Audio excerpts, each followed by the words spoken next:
বাংলাদেশ স্বাস্থ্য সহকারী অ্যাসোসিয়েশন দাবি বাস্তবায়ন কমিটির যে সমস্ত দাবিসমূহ নিয়ে আমরা আমাদের দাবিসমূহ হচ্ছে করে ১৪তম গ্রেড আমাদেরকে প্রদান করতে হবে। পদোন্নতির ক্ষেত্রে ধারাবাহিকভাবে পরবর্তী উচ্চতার গ্রেড নিশ্চিত করতে হবে। স্বাস্থ্য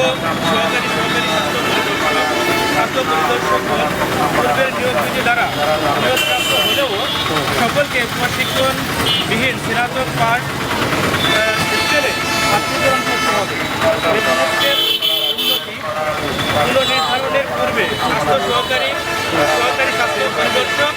স্বাস্থ্য পরিদর্শকের যত সংখ্যা টাইম স্কেল ১, ২, ৩টি উচ্চতার স্কেল ১, ২টি প্রাপ্ত হয়েছেন তা উন্নীত পুনর্নির্ধারণের বেতন স্কেলের সাথে যোগ করতে হবে।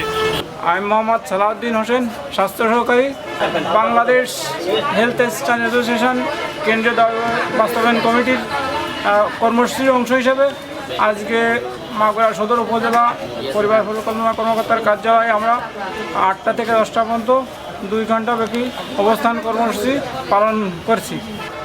বিসমিল্লাহির রহমানির রহিম।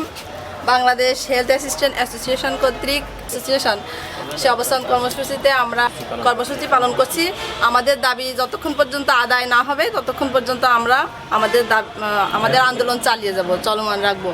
মাজেদুল ইসলাম, স্বাস্থ্য সহকারী। আমরা মাগুরা সদর উপজেলার সকল স্বাস্থ্য সহকারীগণ এই অবস্থান কর্মসূচি পালনে অংশগ্রহণ করেছি।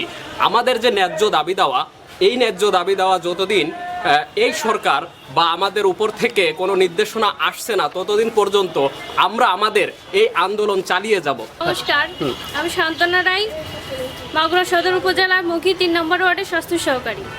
আমরা আজকে এক জায়গায় সমবেত হয়েছি আমাদের কিছু দাবি দেওয়া নিয়ে।